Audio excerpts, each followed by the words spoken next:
ಒಂದು ಭಯ ಇರ್ತಿತ್ತು, ಮಾತಾಡ್ಸಿದ್ರೆ ದೊಡ್ಡ ಸಾಧನೆ ತರ ಇರ್ತಿತ್ತು. ಈಗ ಹಂಗೆ ಹಿಂಗ್ ನೋಡಿ ಬಸ್ಸಲ್ಲೇ ಫೋನ್ ನಂಬರ್ ಎಕ್ಸ್ಚೇಂಜ್ ಮಾಡಿ ಹಾಯ್ ಹಲೋ ಅಲ್ಲೇ ಬ್ರೇಕಪ್ ತರ ಹಂಗಿರ್ಲಿಲ್ಲ ಅಲ್ವಾ ಅವಾಗ.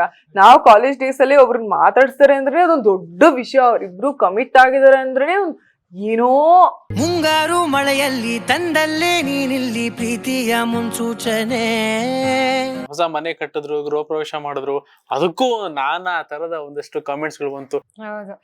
ಯಾವ ಹುಡುಗಿ ಮಾಡಿದ್ರು ಅದೊಂದು ಏನಕ್ಕಂತ ಗೊತ್ತಿಲ್ಲ. ಫಸ್ಟ್ ಆಫ್ ಆಲ್ ಎಷ್ಟು ಅವ್ರಿಗೆ ದಿನಕ್ಕೆ ಸೀರಿಯಲ್ ಅಲ್ಲಿ ಕೆಲಸ ಮಾಡಿದ್ರೆ ಎಷ್ಟು ದುಡ್ಡು ಬರ್ತಿರುತ್ತೆ ಅಂತ ಗೊತ್ತಿರುತ್ತೆ. ತಿಂಗಳಿಗೆ I think she is earning lakhs together.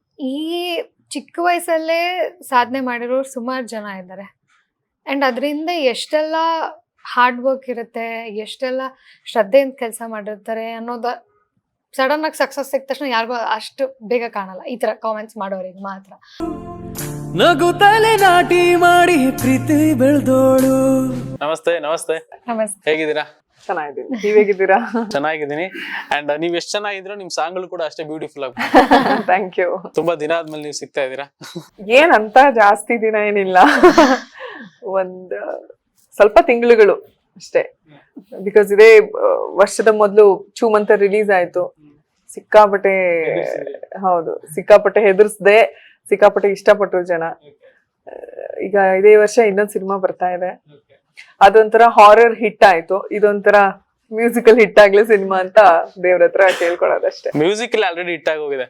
Isha, ನಿಮ್ಗೆ ಹೆಂಗ್ ಅನಿಸ್ತಾ ಇದೆ? ಖುಷಿ ಆಗ್ತಾ ಇದೆ. ನಂದು 2ನೇ ಸಿನಿಮಾ.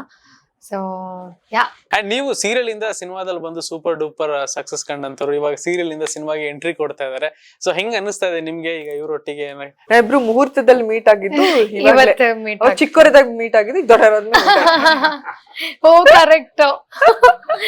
ಹೌದು, ಸಿನಿಮಾನಲ್ಲಿ ಸಿಕ್ಕಿಲ್ಲ, ಇಬ್ರದ್ದು ಒಟ್ಟಿಗೆ ಸ್ಕ್ರೀನ್ ಅಲ್ಲಿ ಬರೋದಿಲ್ಲ. ಬಟ್ ಹೌದು, ಒಂಥರ ಚೆನ್ನಾಗಿದೆ. ನೀವು ಸೀರಿಯಲ್ ಇಂದ ಸಿನಿಮಾ ಅಂತ ಬಂದಾಗ ಸೊ ಕೆಲವರೆಲ್ಲ ಹೇಳ್ತಾ ಇರ್ತಾರೆ ಸೀರಿಯಲ್ ಇಂದ ಸಿನಿಮಾಗೆ ಬರ್ತಿದ್ದಂಗೆನೆ ಎಲ್ರು ಕೇಳೋದು ಡಿಫ್ರೆನ್ಸ್ ಏನು ಅಂತ. ಸೊ ಫಸ್ಟ್ ಕೇಳ್ತಾರೆ, ನಾನು ಡಿಫ್ರೆನ್ಸ್ ಕೇಳಲ್ಲ. ಸೊ ಅಲ್ಲಿಂದ ಇಲ್ಲಿಗೆ ಬರ್ತಿದೀನಿ ಅಂತ ಅಂದಾಗ ಒಂದಷ್ಟು ಜನಗಳಿಗೆ ಎಕ್ಸ್ಪೆಕ್ಟೇಷನ್ ಕೂಡ ಜಾಸ್ತಿ ಇರುತ್ತೆ. ಆಮೇಲೆ ನಿಮ್ಗೆ ನಾನು ಇನ್ನೇನ್ ಹೊಸದ್ ಕೊಡಬಹುದು ಅನ್ನೋದು ಕೂಡ ಒಂದಷ್ಟು ಇರುತ್ತೆ. ಆತರ ಅಲ್ಲಿಂದ ಬರುವಂತ ಜರ್ನಿ ಹೆಂಗಿರುತ್ತೆ ನಿಮ್ಗೆ ಅಂತ? ಯಾವ್ದನ್ನು ನಾನಂತೂ ಏನೋ ಪ್ಲಾನ್ ಮಾಡಿ ಅಂತೂ ಏನೋ ಮಾಡಲ್ಲ. ಪ್ರಾಬ್ಲಿ ಕತೆ ಪಾತ್ರ ಹೆಂಗಿದೆ ಅನ್ನೋದ್ರ ಮೇಲೆ ಯೋಚನೆ ಮಾಡಿ ನಾವು ಇದಕ್ಕೆ ಏನ್ ಇನ್ಪುಟ್ಸ್ ಮಾಡ್ಬೋದು, ಏನ್ ಹೋಮ್ವರ್ಕ್ ಮಾಡ್ಬೋದು ಅಂತ ಮಾಡಬಹುದೇನೋ ನನಗೆ ಗೊತ್ತಿರೋ ಹಂಗೆ. ಬಟ್ ಅದೇ ನಮಗ್ ಒಂದು ಒಳ್ಳೆ ಫೌಂಡೇಶನ್ನು ಸಿನಿಮಾಗೆ ಒಂದೊಳ್ಳೆ ಒಂದು ಕಾನ್ಫಿಡೆನ್ಸ್ ಕೊಡೋ ಅಂಥ ಒಂದು ಮೆಟ್ಲು ಅಂತಾನೆ ಹೇಳ್ಬೋದು ನಮಗೆ. ಸೊ ಐ ಥಿಂಕ್ ಒಂಥರ ಹೆಲ್ಪ್ಫುಲ್ ಎಲ್ಲದರಲ್ಲೂ, ಎಲ್ಲ ವಿಷಯದಲ್ಲೂ. ಸೊ ನನ್ನ ಕಡೆಯಿಂದ ಏನು ಎಕ್ಸ್ಪೆಕ್ಟ್ ಮಾಡ್ಬೋದು ಅಂತ ಅಂದರೆ ಪ್ರಾಬ್ಲಿ ಅದೇ ನಾನು ಹೇಳ್ದಂಗೆ ಪಾತ್ರ, ನನ್ನ ಒಂದು ಕ್ಯಾರೆಕ್ಟರೈಸೇಷನ್ ಆ್ಯಂಡ್ ಕತೆ, ಒಂದು ಒಳ್ಳೆ ಕತೆ, ವ್ಯಾಲ್ಯೂ ಹೇಳೋ ಅಂಥ ಕತೆ ಅಂತೂ ಹೌದು. ಸೊ ಇದ್ರಲ್ಲಿ ನೀವು ಸೀನಿಯರ್ ಇದ್ದೀರಾ. ಸೊ ಈಗ ಸೀರಿಯಲ್ ಮಾಡ್ತಾ ಇರ್ತೀರಾ, ಸಿನಿಮಾ ಅವಕಾಶ ಬರುತ್ತೆ. ಸೊ ಅವಾಗಿನ ಸಿನಿಮಾದಲ್ಲಿ ಇನ್ನ ಅಷ್ಟು ಪಳಗಿಲ್ಲ, ಆಮೇಲೆ ಅಲ್ಲೊಂದ್ ಚೂರ್ ಮೆಚುರಿಟಿ ಕಮ್ಮಿ ಇರುತ್ತೆ. ಸೊ ಹೋಗ್ತಾ ನಮ್ಗೆ ಒಂದು ಮೆಚುರಿಟಿ ಜಾಸ್ತಿ ಬರಕ್ ಸ್ಟಾರ್ಟ್ ಆಗುತ್ತೆ. ಸೀರಿಯಲ್ ಇಂದ ಸಿನಿಮಾ ಒಂದು ಅವಕಾಶ ಬಂದಾಗ ಓಕೆ ಇವಾಗ ಈ ಅವಕಾಶ ಬಂದಿದೆ, ನೆಕ್ಸ್ಟ್ ನಾನ್ ಯಾವ ರೀತಿಯಾಗಿ ಆಗ್ಬೇಕು ಅಂತ ಇನಿಷಿಯಲ್ ಡೇಸ್ ಅಲ್ಲಿ ಹೆಂಗಿತ್ತು ನಿಮ್ಗೆ ಮೈಂಡ್ ಸೆಟ್? ನಾನು ಆನೆಸ್ಟ್ ಆಗಿ ಹೇಳ್ತೀನಿ, ನಮ್ಗೆ ಸೀರಿಯಲ್ ಅಲ್ಲಿ ಇದ್ದಾಗ ಏನಾಗುತ್ತೆ ಅಂದ್ರೆ ಯಾವಾಗ್ಲೂ ಹಂಗೆ, ಅದು ಮನುಷ್ಯನ ಸಹಜ ಗುಣ. ಎಲ್ಲಿ ಇರ್ತೀವೋ ಅದಕ್ಕಿಂತ ಬೇರೆ ಕಡೆ ಇನ್ನೇನೋ ಇದೆ, ಇನ್ನೇನಿದೆ, ಅಲ್ಲಿ ಎಕ್ಸ್ಪ್ಲೋರ್ ಮಾಡ್ಬೇಕು, ಅಲ್ಲಿ ಹೋಗ್ಬೇಕು ಅನ್ನೋಂಥದ್ದು ಒಂದು ತುಟಿತಾ ಇರುತ್ತೆ. ದಟ್ ಡಸಂಟ್ ಮೀನ್ ನನಗಿದು ಬೇಡವೇ ಬೇಡ, ಅದಷ್ಟೇ ಇರ್ಲಿ, ತುಂಬಾ ಕಡಿಮೆ ಜನ ಅಂತ ನನ್ಗೆ ಅನ್ಸುತ್ತೆ.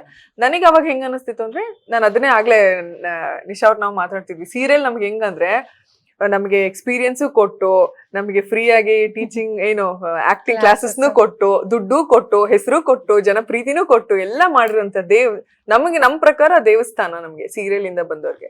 ಅಂಡ್ ಇದು ಸುಮಾರು ಕಲಾವಿದರನ್ನ ತಗೊಳ್ಳಿ, ದೊಡ್ಡ ಹೆಸರನ್ನ ಮಾಡಿದಾರೆ ಇವತ್ತು, ಎಲ್ಲರೂ ಸೀರಿಯಲ್ ಇಂದ ಬಂದಿರೋ ಅಂತಾರೆ. ಏನಂದ್ರೆ ಬೇಸಿಕ್ ನಮಗೆ ಏನಾಗ್ಬಿಡುತ್ತೆ ಅಂದ್ರೆ, ಯಾವುದೇ ನಟರೊಟ್ಟಿಗೆ ಆರಾಮಾಗಿ ಈಸಿಯಾಗಿ ಹೆದರಿಕೆ ಇಲ್ಲದೆ ಆಕ್ಟ್ ಮಾಡುವಂಥದ್ದು, ಒಂದು ಪೇಜ್ 2 ಪೇಜ್ ಡೈಲಾಗ್ ಇದ್ರೂ ಆರಾಮಾಗಿ ಆಕ್ಟ್ ಮಾಡುವಂಥದ್ದು, ಟೈಮ್ ಸೆನ್ಸ್ ಗೊತ್ತಿರುತ್ತೆ ನಮ್ಗೆ, ಟೈಮಿಂಗ್ ಎಲ್ಲಿ ಅಂತ ಗೊತ್ತಿರುತ್ತೆ.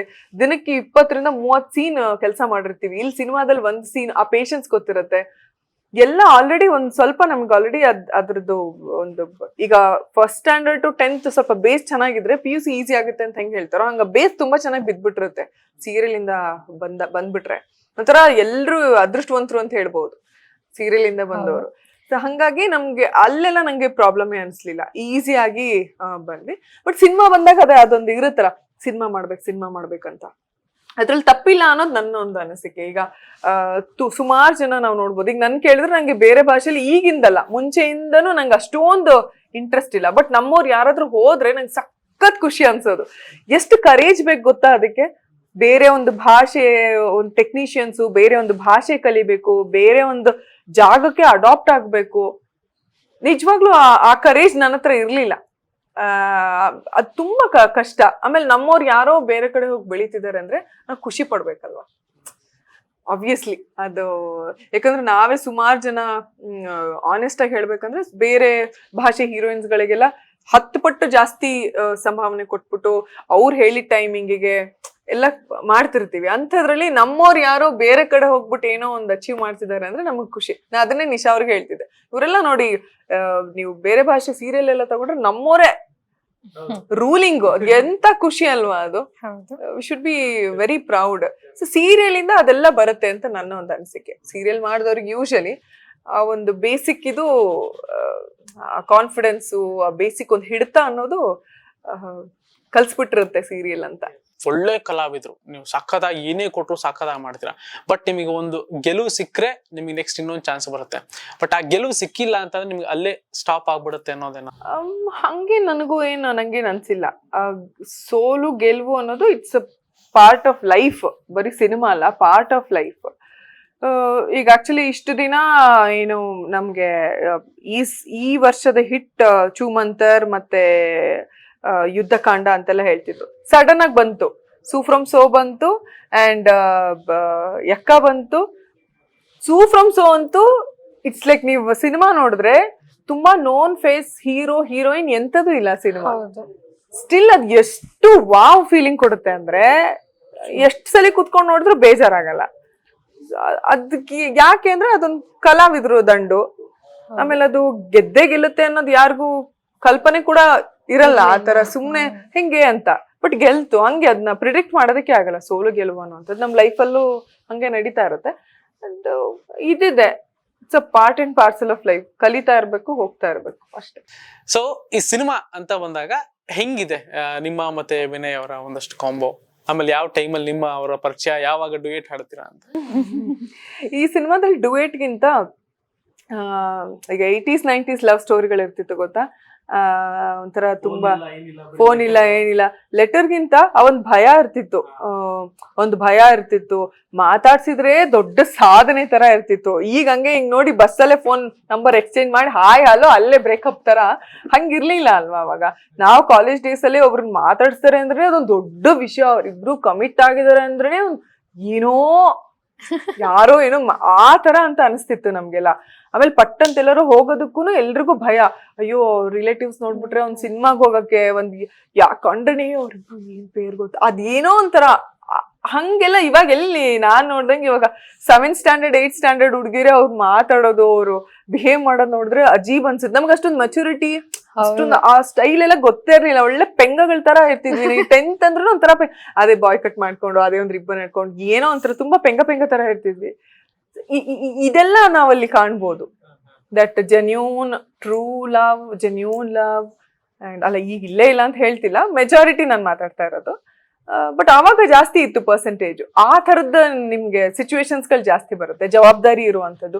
ಪ್ರೀತಿ ಅಂದ ತಕ್ಷಣ ಒಂದು ವಯಸ್ಸಲ್ಲಿ ಆಗೋ ಆಕರ್ಷಣೆ ಅಷ್ಟೇ ಅಲ್ಲ, ಆ ಪರ್ಸನ್ ಇಂದ ನಮ್ ಬದುಕಲ್ಲಿ ಏನಾದ್ರೂ ಒಂದು ಬದಲಾವಣೆ ಆಗ್ಬೇಕು, ಅದು ತುಂಬಾ ಮುಖ್ಯ ಆಗುತ್ತೆ. ಆ ಥರದ ಒಂದು ಸೀಕ್ವೆನ್ಸ್ಗಳು ಹೋಗುತ್ತೆ. ಅದು ನಂಗೆ ತುಂಬಾ ಇಷ್ಟ ಈ ಸಿನಿಮಾದಲ್ಲಿ, ನನ್ನ ಪಾತ್ರದ ಬಗ್ಗೆ. ಓಕೆ ಓಕೆ, ನಿಮ್ದು ಸ್ಕೂಲ್ ಲವ್ ಸ್ಟೋರಿನಾ? ಯೂನಿಫಾರ್ಮ್ ಎಲ್ಲ ಹಾಕೊಂಡಿದ್ರಿ? ಒಂದು ನಾರ್ಮಲ್ ಸ್ಕೂಲ್, ಗವರ್ಮೆಂಟ್ ಸ್ಕೂಲ್ ಅಲ್ಲಿ ಎಲ್ರಿಗೂ ನಾರ್ಮಲಿ ಆಗೋವಂಥದ್ದೇ. ಇದು ಒಂದು ಹುಡುಗಿ ನೋಡಿದ ತಕ್ಷಣ ಚೆನ್ನಾಗ್ ಅನ್ಸುತ್ತೆ, ಕ್ರಶ್ ಅಂತ ಅನ್ಸುತ್ತೆ. ಸೊ ಆ ಥರದ್ದೇ ಒಂದು ಕ್ಯಾರೆಕ್ಟರ್ ನಂದು. ನಾನು ತುಂಬಾ ಚೆನ್ನಾಗಿದೆ. Very simple. ಸ್ಕೂಲ್ಗೆ ಹೋಗ್ತೀವಿ, ಬರ್ತೀವಿ. ಸ್ಕೂಲಲ್ಲಿ ಪಾಠ ಮಾಡುವಾಗ ಅವ್ರು ನಮ್ಮನ್ನ ನೋಡೋದು, ನಾನು ಅಬ್ಸರ್ವ್ ಮಾಡದೇ ಇರೋದು. ಹುಡುಗಿರ್ ಸ್ವಲ್ಪ ಯಾವಾಗ್ಲೂ ಆಟಿಟ್ಯೂಡ್ ಅಲ್ಲಿ ಇರ್ತಾರಲ್ಲ, ಸೊ ಆ ತರ ಒಂದು it's very cute, nice, simple story. Real life ಅಲ್ಲಿ ಸ್ಕೂಲಲ್ಲಿ ಹಂಗೆ ಇದ್ರೆ ನಾನ್ ಅಬ್ಸರ್ವ್ ಮಾಡದೇ ಇದ್ದಿದ್ದು ಅಂತನಾ? ಹೌದು, ಯಾಕಂದ್ರೆ ನಾನು ಫುಲ್ ಬಿಸಿ ಅವಾಗಿಂದಾನು. ಚಿಕ್ಕ ವಯಸ್ಸಲ್ಲಿ ಸ್ಕೂಲ್ಗೆ ಹೋಗ್ಬೇಕಾದ್ರೆ ಸ್ಕೂಲ್ಗೆ ಹೋಗ್ವಾಗ್ಲಿಂದಾನೆ, ಇಲ್ಲ ನಿಜವಾಗ್ಲೂ ಹೇಳ್ತಾ ಇರೋದು, ಅವಾಗ್ಲಿಂದಾನೆ ನಾನು ಬಿಸಿ. ಯಾಕಂದ್ರೆ ಸುಮಾರು stage shows, singing, Karnataka singer ಮತ್ತೆ ಡಾನ್ಸ್ ಮಾಡ್ತಿದ್ರಿಂದ ಸುಮಾರು ಶೋಸ್ಗೆ ಹೋಗ್ತಿದ್ದೆ, ಬರ್ತಿದ್ದೆ. ಸ್ಕೂಲ್ಗೂ ಸ್ವಲ್ಪ ಇರೆಗ್ಯುಲರ್ ಇದ್ದೆ. ಸೊ ಹಂಗಾಗಿ ಅವಾಗ್ಲಿಂದನೂ ಕರಿಕ್ಯುಲರ್ ಆಕ್ಟಿವಿಟೀಸ್, ಕಲ್ಚರಲ್ ಆಕ್ಟಿವಿಟೀಸ್ ಅಲ್ಲಿ ಬಿಸಿನ. ಸೊ ಹಂಗಾಗಿ ಬಿಸಿ ಲೆವೆಲ್ ಏನೋ ಗಮನಿಸ್ಲಿಲ್ಲ. ರಾಕೆಟ್ ಎಲ್ಲ ಹೊಡೆದಿರೋದು ಏನಾದ್ರು ಹಿಂಗ್ ಇಲ್ಲ, ಯಾವ್ದು ಆಗಿಲ್ಲ. ಸ್ಟ್ರಿಕ್ಟ್ ಏನಿರ್ಲಿಲ್ಲ, ಸ್ವಲ್ಪ ಇನ್ನೋಸೆಂಟ್ ಇದ್ದೆ ಅಷ್ಟೇ. ಈಗ ನಿಮಗ್ ಕೇಳ್ತೀನಿ, ನೀವು ಅವಾಗ್ಲೇ ಹೇಳಿದ್ರಿ ಹೆಂಗ್ ಒಂಥರ ಪೆಂಗ ತರ ಎಲ್ಲ ಇದ್ವಿ ಹೆಂಗೆ ಅಂತ. ಅಲ್ಲ, ಅವಾಗ most of the girls boys ಅಷ್ಟೇ. ನಾವೆಲ್ಲ ಇವಾಗ್ನವ್ರು ಕಂಪೇರ್ ಮಾಡಿದ್ರೆ ತುಂಬಾ ಒಂಥರ ಮೈಲ್ಡ್ ಆಗಿದ್ವಿ. ನಾನು ಇವಾಗಾದ್ರೂ ಹೀರೋಯಿನ್ ಮಾತಾಡ್ಸ್ತಾ ಇದೀನಿ. ನಾನ್ ಕಾಲೇಜಿಗೆ ಕಾಲಿಟ್ಟಾಗ್ಲೂ ನಾನು ಹುಡುಗಿನ ಮಾತಾಡ್ತಿರ್ಲಿಲ್ಲ. ಎಷ್ಟೋ ಜನ ಇದಾರೆ ಆ ತರ. ಹೌದು ಹೌದು. ಸೊ ಆತರ ಈಗ 90s ಕಿಡ್ ಎಲ್ಲ ಸ್ವಲ್ಪ ಹಂಗೆ ಭಯ ಪಡ್ತಿದ್ರು. ಏನಾದ್ರು ಏನಪ್ಪ ಹಿಂಗೆ ಈಗ ಸ್ಕೂಲಲ್ಲಿ ಏನಾದ್ರು ಒಂಥರ ಗಾಸಿಪ್ ಮಾಡ್ಬಿಡ್ತಾರೆ, ಇಲ್ಲ ನಮ್ಮನ್ನ ಯಾರು ನೋಡೋರು ಅಕ್ಕ ಪಕ್ಕ ಮನೆಯವ್ರು ಹೋಗ್ಬಿಟ್ಟು ಅಪ್ಪ ಅಮ್ಮಂಗೆ ಹಾಕೊಟ್ಬಿಡ್ತಾರೆ, ಇದೆಲ್ಲ ಒಂದಷ್ಟು ಭಯಗಳಿತ್ತು. ನೀವ್ ಹೆಂಗಿದ್ರಿ ಸ್ಕೂಲ್ ಡೇಸ್ ಮತ್ತೆ ಕಾಲೇಜ್ ಡೇಸ್ ಅಲ್ಲಿ? ಫಸ್ಟ್ ಸ್ಕೂಲ್ ಡೇಸ್ ಇಂದ ಹೇಳಿ. ಅಲ್ಲ, ಅವಾಗ ನಾನು ಹೇಳ್ದಂಗೆ ನಾನು ಸುಮಾರು ಹಳ್ಳಿ ಕಡೆ ಓದಿದ್ದು, ಸ್ಕೂಲ್ ಪ್ರೈಮರಿ ಎಲ್ಲ. ಅವಾಗ ಬಿಂದಾಸ್ ಆಗಿರ್ತಿದ್ವಿ ನಾವು. ಅವಾಗ ಆಕ್ಚುಲಿ ಇವಾಗ್ಲೇ ಇನ್ನು ಅನ್ಸುತ್ತೆ, ಅವಾಗ ಹುಡ್ಗ ಹುಡ್ಗಿನ ಭೇದ ಭಾವನೆ ಇರ್ತಿರ್ಲಿಲ್ಲ, ಎಲ್ರ ಜೊತೆಗೆ ಆಟ ಆಡ್ತಿದ್ವಿ. ಆ ಕಲ್ಮಶನೇ ಇರ್ತಿರ್ಲಿಲ್ಲ. ಈ ಬಾಯ್ ಫ್ರೆಂಡ್ ಗರ್ಲ್ ಫ್ರೆಂಡ್ ಇವಾಗೆಲ್ಲ 1ನೇ ಕ್ಲಾಸ್ ಮಕ್ಳೇ ಮಾತಾಡ್ತಾರೆ. ಅವಾಗೆಲ್ಲ ಎಲ್ಲಿ ಇರ್ತಿತ್ತು ನಮ್ಗೆ? ನಾವ್ ಐ ಥಿಂಕ್ ಹೈಸ್ಕೂಲಲ್ಲಿ ಸ್ವಲ್ಪ ಗೊತ್ತಾಗಕ್ ಶುರು ಆಯ್ತು ಬಿಟ್ರೆ, ತುಂಬಾ ಇನ್ನೋಸೆನ್ಸ್ ಇಂದ ಎಲ್ರು ಜೊತೆಗೆ ಆಟ ಆಡೋದು, ಜೊತೆಗೆ ಮರ ಹತ್ತೋದು, ಮರ್ಕೋತಿ ಆಡೋದು, ಎಲ್ಲ ಹಣ್ಣುಗಳು ಕಿತ್ಕೊಂಡ್ ತಿನ್ನೋದು, ಕದಿಯೋದು, ಎಲ್ಲೋ ಊರ್ಗ್ ಹೋಗೋದು, ನೀರ್ ತರಕ್ ಹೋಗೋದು, ಎಲ್ಲ ತುಂಬಾ ನಾನು ರಾ ಆಗಿ ಪಕ್ಕಾ ಲೋಕಲ್ ಹಳ್ಳಿ ಹುಡುಗಿ ಆಗಿನೇ ಕಲ್ತಿದ್ದೀನಿ. ನಾನು ಚಪ್ಲಿನೇ ಹಾಕೊಂಡ್ ಹೋಗ್ತಿರ್ಲಿಲ್ಲ ಸ್ಕೂಲ್ಗೆ 5ನೇ ಕ್ಲಾಸ್ ತನಕ. ಆಮೇಲೆ 7th ಏನೋ ನಾನು ಬೇರೆ ಕಡೆ ಹಾಕಿದ್ದು, ಚಪ್ಲಿನೇ ಹಾಕೊಂಡ್ ಹೋಗ್ತಿರ್ಲಿಲ್ಲ. ತುಂಬಾ ನಾರ್ಮಲ್ ಆಗಿ ಕ್ಯಾಶುಯಲ್ ಆಗಿ ಇತ್ತು ನನ್ನ ಬಾಲ್ಯ. ಮಾತ್ರ ತುಂಬಾ ಸುಂದರವಾಗಿತ್ತು. ಸೊ ಸ್ಕೂಲ್ ಆಗುತ್ತೆ, ಹೈಸ್ಕೂಲ್ ಆಗುತ್ತೆ, ಅವಾಗ ತಾನೇ ಕಾಲೇಜಿಗೆ ಎಂಟ್ರಿ ಕೊಡ್ತಾ ಇದ್ರ. ಅವಾಗ ಹೆಂಗಿತ್ತು? ಆಕ್ಚುಲಿ ನಂಗೆ ತುಂಬಾ ಇನ್ಸೆಕ್ಯೂರಿಟೀಸ್ ಇತ್ತು. ಅವಾಗ ನಾನು ಕನ್ನಡ ಮೀಡಿಯಂ ಇಂದ ಹೋಗಿದ್ದು, ಇಂಗ್ಲಿಷ್ ಮಾತಾಡೋದಕ್ಕೆ ಬರ್ತಾ ಇರ್ಲಿಲ್ಲ. ನಾನು ಎಸ್ಪೆಷಲಿ ಇಂಜಿನಿಯರಿಂಗ್ ಸೇರಿದಾಗ ಬಹಳ ಇನ್ಸೆಕ್ಯೂರಿಟೀಸ್ ಇತ್ತು. ಅವಾಗೆಲ್ಲ ದೊಡ್ಡ ದೊಡ್ಡ ಕಾಲೇಜಿಂದ ಓದ್ಬಿಟ್ಟು ಬಂದಿರೋಂಥವ್ರು ಇದ್ರು ಇಂಜಿನಿಯರಿಂಗ್ ಅಲ್ಲಿ. ನಾನು ಡ್ರೆಸ್ ಸೆನ್ಸ್ ಇರ್ಲಿಲ್ಲ, ಹೆಂಗ್ ಮಾತಾಡ್ಬೇಕು ಏನು ಗೊತ್ತಾಗ್ತಿರ್ಲಿಲ್ಲ. ಬಟ್ ಬೇಗ ಬದಲಾಗ್ಬಿಟ್ಟೆ ನಾನು. ಐ ಥಿಂಕ್ ಫಸ್ಟ್ ಇಯರ್ ಅಷ್ಟೇ, ಸೆಕೆಂಡ್ ಇಯರ್ ಅಷ್ಟೊತ್ತಿಗೆ ನಾನು ತುಂಬಾ ಬೇಗ ಬದಲಾಗಿ ಎಲ್ಲ ಆಂಕರಿಂಗ್ ಎಲ್ಲ ಮಾಡೋಷ್ಟು ಬದಲಾದೆ. ಬಟ್ ಆ journey was really difficult, really horrible. ಇವಾಗ ನೆನ್ಸ್ಕೊಂಡ್ರೆ ಅಪ್ಪ ಅಂತ ಅನ್ಸುತ್ತೆ. ಬಿಕಾಸ್ ನೋಡೋರ್ಗೆ ಗೊತ್ತಾಗಲ್ಲ ಇಷ್ಟೆಲ್ಲ ಒಳಗಡೆ, ಮನ್ಸ್ ಒಳಗಡೆ ಅಥವಾ ನಮ್ ಬದುಕಲ್ಲಿ ಇಷ್ಟೆಲ್ಲ ನಡೀತಾ ಇದೆ, ಅವ್ರಿಗೆ ಇಷ್ಟೆಲ್ಲ ಇನ್ಸೆಕ್ಯೂರಿಟೀಸ್ ಇದೆ, ಇಷ್ಟೆಲ್ಲ ಅವ್ರು ಓದ್ತಿದಾರೋ ಅಥವಾ ಕಲಿತಿದಾರೋ. ನಾನು ಇಂಗ್ಲಿಷ್ ಬುಕ್ ಏನು ಲೈಬ್ರರಿಯಿಂದ ಇಂಗ್ಲಿಷ್ ಏನು ನಾವೆಲ್ಸ್ ಎಲ್ಲ ತಗೊಂಡು ಅದಕ್ಕೆ ಯಾವ್ದಾದ್ರು ವರ್ಡ್ಸ್ ಗೊತ್ತಿಲ್ವ ಅದು ಅಂಡರ್ಲೈನ್ ಹಾಕಿ ಅದ್ರ ಮೇಲ್ಗಡೆ ಅರ್ಥ ಎಲ್ಲ ಬರ್ಕೊಂಡು ನಾನು ಇಂಪ್ರೂವ್ ಮಾಡ್ಕೊಂಡಿದೀನಿ ನನ್ನ ಭಾಷೆನ. ಸೊ ಇದೆಲ್ಲ ಇರ್ತಿತ್ತು ಅವಾಗ. But it's all part and parcel of life ಅಲ್ಲ, ಎಲ್ಲ ಕಲಿಬೇಕು. ಒಬ್ರಿಗೊಂದಿರುತ್ತೆ, ಒಬ್ರಿಗೆ ಒಂದಿರಲ್ಲ, ಹಂಗೆ ಅಷ್ಟೇ. ಬೆಂಗಳೂರಿಗೆ ಬಂದಾಗ ಈ ಕಿಡ್ಸ್ ಗಳನ್ನೆಲ್ಲ ನೋಡಿದಾಗ ಅನ್ಸಿದ್ ನಿಮ್ಗೆ? ಬೆಂಗಳೂರಿಗೆ ಬಂದಾಗ ಫಸ್ಟ್ ಒಂದು 5 to 6 months PG ಅಲ್ಲಿ ಇದ್ದೆ. ಆಯ್ತಾ, ನಿಮ್ ಕಾಲೇಜ್ಗೆ ಬೆಂಗಳೂರು ಬಂದಿದ್ದ? ಇಲ್ಲ, ಕಾಲೇಜ್ ಮುಗಿಸಿ ನಾನು ರೇಮಂಡ್ ಅಲ್ಲಿ ಕ್ಯಾಂಪಸ್ ಆಯ್ತು ನಂದು. ಕ್ಯಾಂಪಸ್ ಆಯ್ತು ಅಂತ ಜಾಬಿಗೆ ಬಂದಿದ್ದು. ಅಪ್ಪ, ನನ್ಗೆ ಬಂದು ಇನ್ನೂ ನೆನಪಿದೆ. ಫಸ್ಟ್ ಆಫ್ ಆಲ್ ಈ ಕಂಪ್ಯೂಟರ್ ಜಾಬ್ ಆಯ್ತಾ, ಹಿಂಸೆ ಆಗಿ ಗುರು ಇದು ಏನಪ್ಪಾ ಅಂತ ಹೇಳ್ಬಿಟ್ಟು ನೆಮ್ಮದಿಯಾಗಿ ಮಲ್ಕೊಂಡ್ರೆ ಸಡನ್ ಆಗಿ 2 ಗಂಟೆ ರಾತ್ರಿ 3 ಗಂಟೆ ನಾನು ಹೇಳ್ತಾ ಇಲ್ವಾ ಚೇರ್ ಬಿಡೋರ ಪಕ್ಕದ ರೂಮ್ ಅವ್ರ ಅಂದ್ರೆ ಬಾಯ್ ಫ್ರೆಂಡ್ ಗರ್ಲ್ ಫ್ರೆಂಡ್ ಜಗಳ. ನಮಗೆ ಫುಲ್ ಭಯ, ಎದ್ ಕುತ್ಕೊಂಡ್ ಗುರು ಅಲ್ಲಿ ನೋಡಿದ್ರೆ ಅಲ್ಲಿ ಹಿಂಸೆ, ಇಲ್ಲಿ ನೋಡಿದ್ರೆ ನೆಮ್ಮದಿಯಾಗಿ ನಿದ್ದೆ ಇಲ್ವಲ್ಲ ಅಂತ. ಒಂದ್ 5 months ಇದ್ದೆ ಏನೋ ನಾನು ಹಾಸ್ಟೆಲ್ಗೆ ಅಷ್ಟೇ. ಅದಾದ್ಮೇಲೆ ಅಪ್ಪ ಅಮ್ಮ ಬಂದ್ಬಿಟ್ರು. ಸೊ ಆಮೇಲಿಂದ ಏನು ಪ್ರಾಬ್ಲಮ್ ಇಲ್ಲ. ಬಟ್ ಬೆಂಗಳೂರು ಕಲ್ಚರು ನಾವು ದಾವಣಗೆರೆ ಆ ಕಡೆ ಕಲ್ಚರ್ ತುಂಬಾನೇ ವ್ಯತ್ಯಾಸ ಅಂತ ಅನಿಸ್ತು ಆವಾಗ. ಇವಾಗೇನ್ ದಾವಣಗೆರೆನು ಹಂಗೆ ಆಗಿ ಹೋಗಿದೆ. ಬಟ್ ಅವಾಗ ಸ್ವಲ್ಪ ವ್ಯತ್ಯಾಸ ಅನಿಸ್ತು. ಅವಾಗ ಇಲ್ಲಿ ಯಾರೋ ಒಂದು ಹುಡುಗಿ ಸಿಗರೇಟ್ ಸೇದೋದ್ ನೋಡಿದ್ರು ಹೊಸ್ತು, ಬಿಕಾಸ್ ಅಲ್ಲಿ ನಮಗ್ ನೋಡೋದಕ್ಕೆ ಸಿಗ್ತಾ ಇರ್ಲಿಲ್ಲ. ಅಪ್ಪಾ ಅಂತ ಅನ್ಸೋದು. ಈಗ ಇದೆಲ್ಲ ಕಾಮನ್, ಅವ್ರವ್ರ ಇಷ್ಟ ಅನ್ನುವಷ್ಟು ಮೆಚುರಿಟಿ ನಮಗೂ ಬಂದೋಗಿದೆ. ನೀವು ಫಸ್ಟ್ ಇಂದ ಫುಲ್ ಬೆಂಗಳೂರೇ? ನಾನು ಹುಟ್ಟು ಬೆಳೆದಿದ್ದೆಲ್ಲ. ನಿಮ್ಗೆ ಅಷ್ಟು ಡಿಫ್ರೆನ್ಸ್ ಗೊತ್ತಾಗ? ಅವ್ರಿಗೆ ಗೊತ್ತಿರಲ್ಲ. ಈಗಿನ ಮಕ್ಳನ್ನ ನೋಡಿದ್ರೆ ಸ್ವಲ್ಪ ಶಾಕ್ ಆಗತ್ತೆ. ಹೌದೌದೌದು. ಈಗ ಅವ್ರನ್ನ ಅಯ್ಯೋ ದೇವ್ರೆ ಏನ್ ಗೊತ್ತಿಲ್ಲ ಅಂತಿಲ್ಲ, ಹೌದು, ಎಲ್ಲಾ ತಿಳ್ಕೊಂಡಿದ್ದಾರೆ. ಅದೊಂಥರ ಒಳ್ಳೇದೂನು ಒಳ್ಳೇದಲ್ಲಾನು. ಒಂದ್ ರೀತಿನಲ್ಲಿ ಎಲ್ಲೋ ಆ ಡೇಸ್ ಎಲ್ಲ ಮಿಸ್ ಮಾಡ್ಕೊಳ್ತಾ ಇದೀವಿ. ನನಗೆ ಅನ್ಸ್ತಿರುತ್ತೆ, ಅಯ್ಯೋ ನಾವ್ ಆಟ ಆಡಿದ್ರಲ್ಲಿ ನೀವ್ ಆಟ ಆಡಿಲ್ವಲ್ರು ಅಂತ ನನಗೆ ಅನ್ಸ್ತಾ ಇರುತ್ತೆ. ಇವಾಗ ನೋಡಿದ್ರು ಫೋನ್ ಫೋನ್ ಫೋನ್ ಅಂತ. ಸೊ ಅದೇ ಓಲ್ಡ್ ಡೇಸ್ ಎಲ್ಲ ಗೋಲ್ಡನ್ ಡೇಸ್ ಒಂಥರ. ಅಂಡ್ ಇತ್ತೀಚೆಗೆ ಇವರು ಒಂದು ಹೊಸ ಮನೆ ಕಟ್ಟಿದ್ರು, ಗೃಹ ಪ್ರವೇಶ ಮಾಡಿದ್ರು, ಅದಕ್ಕೂ ನಾನಾ ತರದ ಒಂದಷ್ಟು ಕಾಮೆಂಟ್ಸ್ ಗಳು ಬಂತು. ಇಷ್ಟು ಫಾಸ್ಟ್ ಆಗಿ ಹೆಂಗೆ ಮನೆ ಕಟ್ಟಕ್ ಸಾಧ್ಯ, ಹೆಂಗೆ ದುಡ್ಡು ಮಾಡಕ್ ಸಾಧ್ಯ ಎಲ್ಲ ಕೇಳ್ಬಿಟ್ರು. ಹೌದು, ಯಾವ ಹುಡುಗಿ ಮಾಡಿದ್ರು ಅದೊಂದು ಏನಕ್ಕಂತ ಗೊತ್ತಿಲ್ಲ. ಫಸ್ಟ್ ಆಫ್ ಆಲ್ ಎಷ್ಟು ಅವ್ರಿಗೆ ದಿನಕ್ಕೆ ಸೀರಿಯಲ್ ಅಲ್ಲಿ ಕೆಲಸ ಮಾಡಿದ್ರೆ ಎಷ್ಟು ದುಡ್ಡು ಬರ್ತಿರುತ್ತೆ ಅಂತ ಗೊತ್ತಿರುತ್ತೆ. ತಿಂಗಳಿಗೆ I think she is earning lakhs together. YouTube, she is doing YouTube, ಅಷ್ಟೆಲ್ಲ ಮಾಡ್ತಾರೆ ಆಬ್ವಿಯಸ್ಲಿ. ನಾನು ಅದನ್ನೇ ಹೇಳ್ದಂಗೆ, ಏನ್ ಮಾಡಿದ್ರು ಮಾತಾಡ್ತಾರೆ, ಮಾಡಿಲ್ಲ ಅಂದ್ರೂ ಮಾತಾಡ್ತಾರೆ. ನಾನು ಸುಮಾರು ನೋಡ್ದೆ ಅದಕ್ಕೆ ಕಾಮೆಂಟ್ಸ್. ಈ ಚಿಕ್ಕ ವಯಸ್ಸಲ್ಲೇ ಸಾಧನೆ ಮಾಡಿರೋರು ಸುಮಾರು ಜನ ಇದ್ದಾರೆ.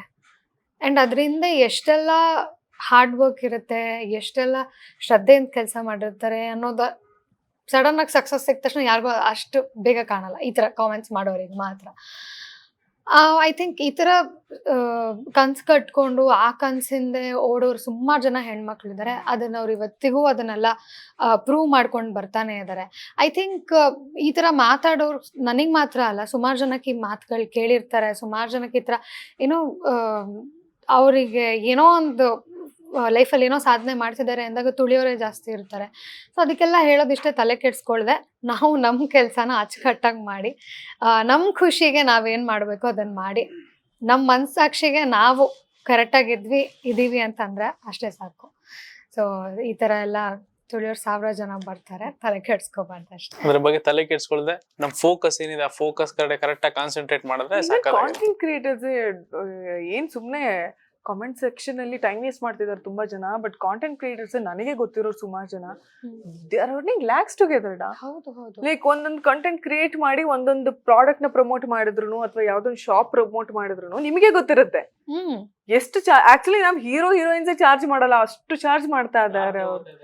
ಹಾ, ಬಿಕಾಸ್ ಅಷ್ಟಿದೆ, ನಿಜವಾಗ್ಲೂ ಅಷ್ಟು. ಯಾಕಂದ್ರೆ ಹಿಂದೆ ಏನಿತ್ತು ಅಂದ್ರೆ ಯಾವ್ದೋ ದೊಡ್ಡ ಸೂಪರ್ ಸ್ಟಾರ್ ನ ತಗೊಂಡು ಅವ್ರಿಗೆ 1 ಕೋಟಿ ಗಟ್ಲೆ ಇನ್ವೆಸ್ಟ್ ಮಾಡೋರು. ಇವಾಗ ಬ್ರ್ಯಾಂಡ್ ಗಳು ಏನ್ ಮಾಡ್ತಾ ಇದೆ ಅಂದ್ರೆ ಅದೇ ಕೋಟಿನ ನೀನು 1000 ಜನಕ್ಕೆ, ನೀವು 1 ಲಕ್ಷ ಒಬ್ಬೊಬ್ರಿಗೆ ಕೊಟ್ರು 1000 ಜನ ಕ್ರಿಯೇಟರ್ಸ್ಗೆ ನೀನು ರೀಚ್ ಆಗ್ಬೋದು. ಸೊ ಬಟ್ ಒಬ್ಬೊಬ್ಬ ಕ್ರಿಯೇಟರ್ಗೆ 1 ಲಕ್ಷ ಸಿಕ್ರು ಏನ್ do you think 1 lakh is a joke? ಎಷ್ಟು ಜನ ಪಾಪ 10,000 ರೂಪಾಯಿ ಕೆಲ್ಸಕ್ಕೆ ಎಷ್ಟು ಬೆಳಗಿಂದ ಸಾಯಂಕಾಲ ತನಕ ಕೆಲಸ ಮಾಡಿ ಅಲ್ಲೆಲ್ಲೋ ಬಸ್ ಇಟ್ಕೊಂಡು, ಅಲ್ಲೆಲ್ಲೋ ಆಟೋ ಇಟ್ಕೊಂಡು, ಅಲ್ಲೆಲ್ಲೋ ನಡ್ಕೊಂಡು, ಅಲ್ಲೆಲ್ಲೋ ಟಾರ್ಚರ್ ತಗೊಂಡು ಬರ್ತಿರ್ತಾರೆ 10,000 ರೂಪಾಯಿ ಸಿಗ್ಬೇಕಂದ್ರೆ. ಅಂತದ್ರಲ್ಲಿ ಈಗ ಸೋಷಿಯಲ್ ಮೀಡಿಯಾ ಅಷ್ಟು ಓಡ್ತಾ ಇದೆ. ಯುಟಿಲೈಸ್ ಮಾಡ್ಕೊಂತಿರೋರು ಹಂಗೆ ಯುಟಿಲೈಸ್ ಮಾಡ್ಕೊಂತಿದ್ದಾರೆ. ಸುಮ್ನೆ ಅದನ್ನ ನೀವು ಹೆಂಗ್ ಬಂತು ಹಂಗ್ ಬರ್ತಾ ಇರೋದನ್ನ ಇವ್ರಿಗೆ ಗೊತ್ತಿಲ್ಲದೆ ಸುಮ್ನೆ ಕಮೆಂಟ್ ಮಾಡ್ತಾ ಇದ್ದಾರೆ ಅಷ್ಟೇ.